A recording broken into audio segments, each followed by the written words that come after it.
Imagine this. You hear whispers in the night, toys mysteriously move on their own, and the chilling gaze of your own child feels unnatural. At first you dismiss it. Kids act out, right? But then, the lies become effortless, the cruelty intentional, and the darkness within them undeniable. What if your own child wasn't just mischievous, but truly evil? As parents, we believe our children are born innocent, that with enough love and guidance, they'll find their way.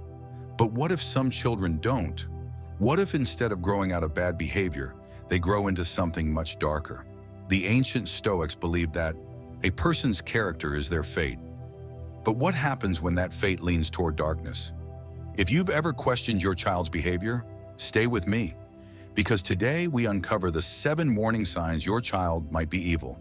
From manipulation to lack of empathy, these signs may be subtle at first, but left unchecked, they can lead to something terrifying. Some children display an unsettling charm, hiding malice behind an innocent smile. Others show no remorse, no guilt, no hesitation when causing pain, whether to animals, siblings, or even their own parents. You tell yourself it's just a phase, but deep down, you know something is off. Do any of these signs sound familiar? Have you ever witnessed behavior that sent shivers down your spine? Share your thoughts in the comments below. Let's talk about it. And remember, not every innocent face hides an innocent soul. Stay with me. What you learned today could change everything. Sign 1. Lack of empathy. Seneca once wrote, "A wicked man harms himself before he harms others." But what happens when a child shows no sign of harm, no guilt, no regret, no hesitation, when they hurt those around them? Children misbehave. They throw tantrums, push boundaries, and struggle to understand emotions. That is part of growing up. But some children don't just break the rules. They break them without remorse. They lie without guilt. They hurt without hesitation. And no matter how much love, discipline, or guidance they receive, they do not change. A lack of empathy is not just a flaw in character. It is a warning, a glimpse into a mind that sees others as objects, not as fellow human beings. Empathy is what makes us human. It is what makes a child feel guilty after hurting someone, what makes them comfort a crying friend. But some children feel nothing. They see suffering and remain unmoved. They laugh at pain instead of offering help. At first, it may seem like simple immaturity. They just don't understand emotions yet. But even a toddler instinctively offers comfort. When a child consistently ignores the feelings of others, it is not a lack of understanding. It is a lack of care. Marcus Aurelius once said, "What injures the hive injures the bee." A child who lacks empathy does not see themselves as part of the hive. They see no reason to care about fairness, kindness, or the suffering of others. If they cheat, they don't feel ashamed. If they break something, they don't feel guilty. If they hurt someone, they don't apologize, unless they are forced to. And even then, it is a hollow gesture. They push, insult, and torment others, not out of frustration, but because they simply do not care. Over time, this absence of empathy deepens. A child who cannot feel for others grows into an adult who manipulates, lies, and inflicts harm without hesitation. They learn to mimic emotions when it benefits them, but behind the mask, there is only cold calculation. What starts as refusing to share a toy or finding amusement in cruelty can evolve into something far more dangerous. As they grow older, they may become cruel, not out of anger, but for entertainment. A sibling's distress is amusing. A classmate's struggle is an opportunity for mockery. They do not see people as individuals with emotions, but as tools to be used, obstacles to be removed, or sources of entertainment. Epictetus once warned, "It is not things that disturb us, but our perception of them." A child with no empathy is not disturbed by suffering. They do not react to punishment the way normal children do. A child with a conscience, when disciplined, may feel regret, embarrassment, or the desire to make things right. A child without empathy feels nothing. They may pretend to be sorry, not because they mean it, but because they have learned that faking emotions gets them what they want. Parents who recognize these signs often feel a deep, unshakable fear. What is wrong with my child? Will they grow out of this? The hard truth is that some never do. A single cruel act does not define a person, but a pattern of callousness, one that persists despite love, discipline, and guidance, is a sign that should never be ignored. To lack empathy is to lack the foundation of virtue, and a child who grows up without it does not simply become a troubled adult, they become a danger to others. Sign 2. Manipulative behavior. Seneca once wrote, "He who does not prevent a crime when he can encourages it." And manipulation, though subtle, is a crime against truth itself. Some children do not merely break rules, they bend them to control those around them. They do not cry because they are sad, they cry because they know it will make you give in. They do not apologize out of guilt, they do it because they know it will end the conversation. They do not lie out of fear, they lie because deception gives them power. At first, their manipulations seem harmless, blaming a sibling, faking innocence, using tears to get their way. But over time, their tactics become more dangerous. They refine the ability to guilt trip, feign emotions, and twist reality. They study how people react, pressing the right buttons to get what they want. A manipulative child learns early that emotions can be weapons. They act helpless to make others do their work. They shift blame so convincingly that the innocent appear guilty. Around parents, they act sweet and obedient. Around friends, they dominate and control. In front of teachers, they become the model student. Every act is carefully calculated. Every emotion is an illusion. Marcus Aurelius once said, "The soul becomes dyed with the color of its thoughts." A child who builds their world on manipulation does not stop. They play the victim to escape punishment. They plant doubt in others' minds, turning friends against each other. They do not feel remorse, only satisfaction in how easily they control people. And as they grow, their deception deepens. They steal and blame others. They cheat and twist the story. They use guilt, tears, and false innocence to get away with anything. Worst of all, they believe their own lies. If left unchecked, manipulation does not fade, it strengthens. A child who learns to control others through deceit does not simply grow out of it, they grow into it. And one day they become adults who deceive, cheat, and betray without a second thought. Sign 3. Excessive lying without guilt. Seneca once wrote, "A liar is not believed even when he speaks the truth."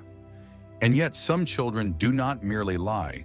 They build entire worlds out of deception, without hesitation, without guilt, and without any sense of responsibility for the harm they cause. Most children lie at some point. They lie to avoid punishment, to gain something they desire, or simply to test boundaries. But there is a difference between a child who lies occasionally and one who lies constantly, effortlessly, as if the truth itself is meaningless. A normal child, when caught in a lie, hesitates. They avoid eye contact, fidget, or eventually admit the truth, weighed down by guilt. But a child without conscience lies without blinking. Even when caught red-handed, they double down, as if reality bends to their will. At first, the lies may seem harmless, claiming they brushed their teeth when they didn't, blaming a sibling for something they obviously did. But over time, the lies become more elaborate, more manipulative. They fabricate entire stories, twist facts to suit their desires, and deceive with unsettling ease. They do not just lie when necessary, they lie for the thrill of control, for the satisfaction of misleading others, for the sheer power of shaping perception. Marcus Aurelius once said, "The happiness of your life depends upon the quality of your thoughts." But what happens when a child's thoughts are consumed by deception? For them, lies are not just tools, they are weapons. They learn how to look you in the eye and lie so convincingly that even adults begin to doubt themselves. They tell falsehoods not out of fear, but with confidence, as if their words alone can rewrite reality. And in many cases, they do. One of the most chilling traits of a habitual liar is their ability to deceive without cause. Normal children lie when it benefits them, when they fear punishment or seek reward. But some children lie for no reason at all. They fabricate stories just to watch others struggle with confusion, just to see how far they can push reality before it breaks. When questioned, they do not panic. They do not retreat. Instead, they expand upon their falsehoods, layering deception upon deception, deepening the illusion until it becomes almost impossible to separate fact from fiction. Unlike most children who fear being caught, these children do not care if one lie is exposed. They seamlessly replace it with another. If confronted with undeniable proof, they act as if it doesn't matter. They do not show fear, embarrassment, or any emotional response because they feel nothing at all. Some even learn to manipulate emotions to strengthen their deception. When their lies begin to unravel, they may cry, act offended, or shift the blame onto others. They understand that people are more likely to believe someone who appears vulnerable, and they use this knowledge to their advantage. As they grow older, their lies become more dangerous. They spread rumors, create chaos, and turn people against one another, not for survival but for control. They destroy friendships, manipulate relationships, and set innocent people up for failure.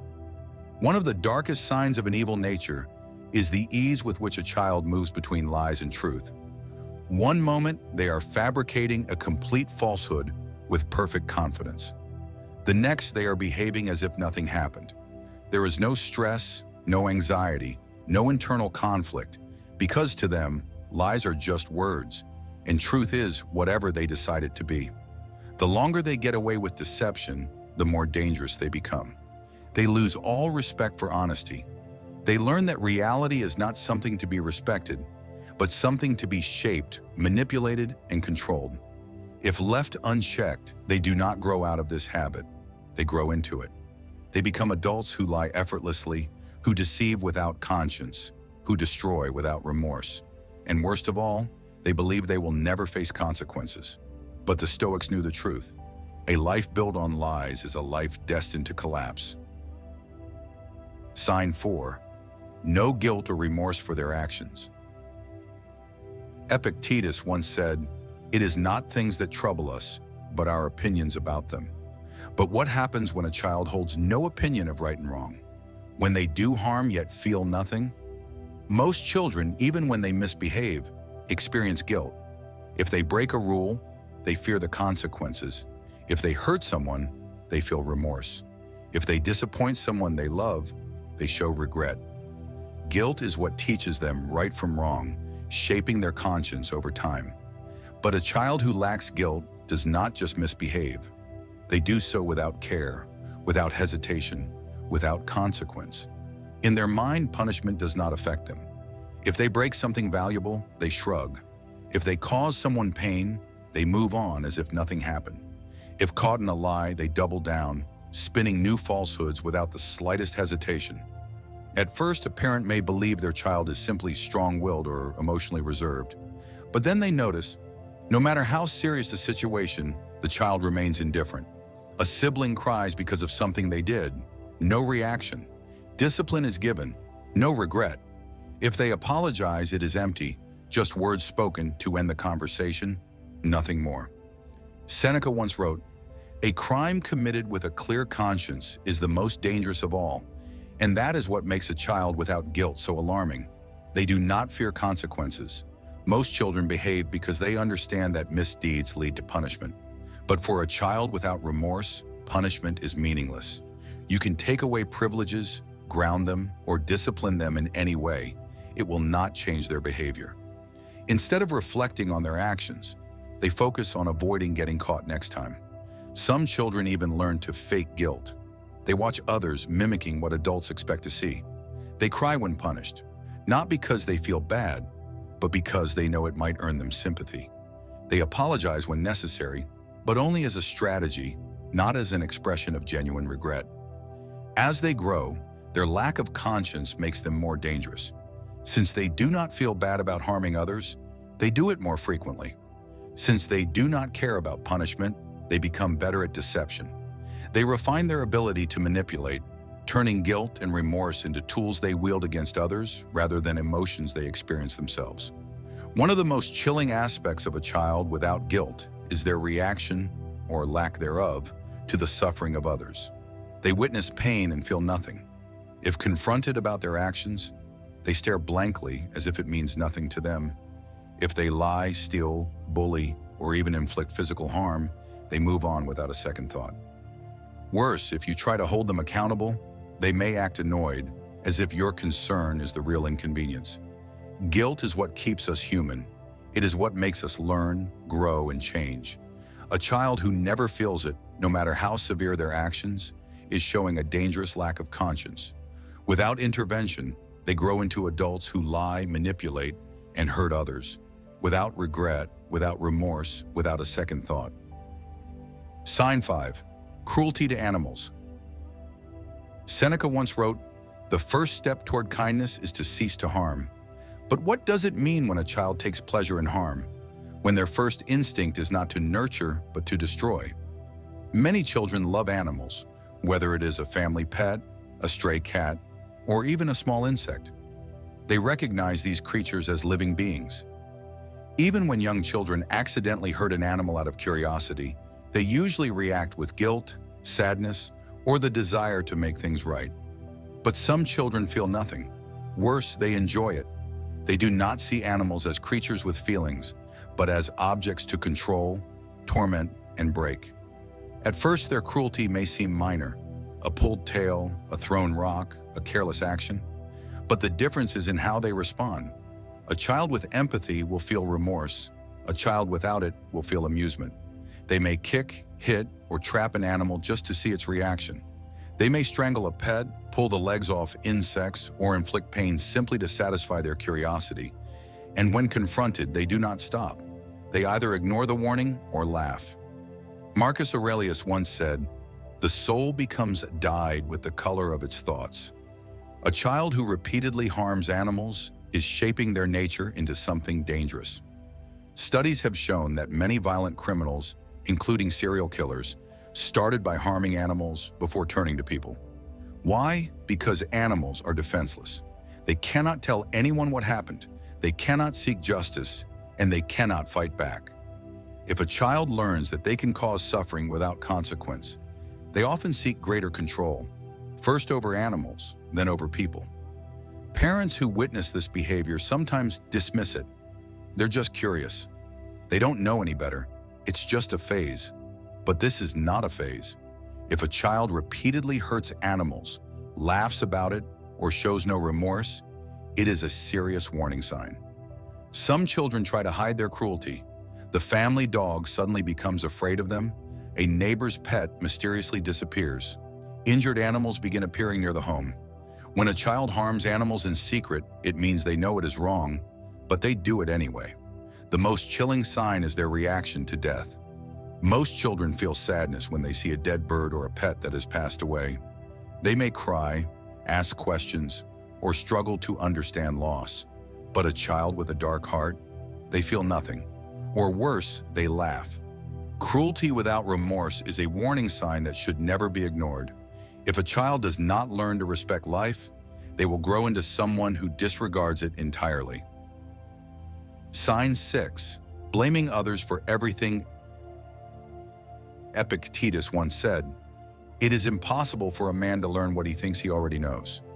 And what is a person who never takes responsibility, if not someone convinced of their own innocence, no matter the truth? Most children, when faced with consequences, may attempt to shift blame now and then. It is human nature to avoid discomfort. But when a child never takes responsibility, when every mistake is someone else's fault, it is no longer just a bad habit.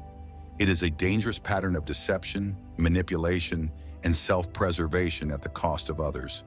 At first, it seems harmless. A broken toy? It wasn't me. A spilled drink? I didn't do it. But soon the pattern becomes clear. If they push a sibling, they claim they started it. If caught stealing, they insist, "I was just borrowing it." If they fail a test, the teacher is to blame. No matter what happens, they are always the victim, and someone else is always at fault. Marcus Aurelius once wrote, "You have power over your mind, not outside events. Realize this, and you will find strength." But a child who refuses responsibility does the opposite. They surrender control by making excuses, manipulating reality to escape consequences. Even when the truth is undeniable, they twist the story, create new lies, or frame others.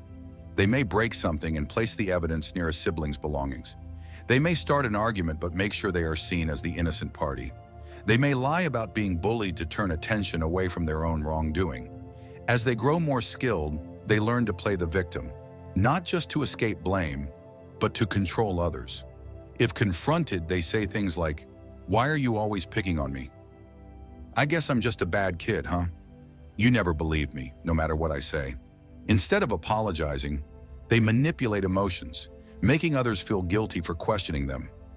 They realize that sadness, outrage, or playing the misunderstood victim can make people back off. And once they understand this power, they use it over and over again. With time, their blame shifting becomes more destructive. They steal and accuse others.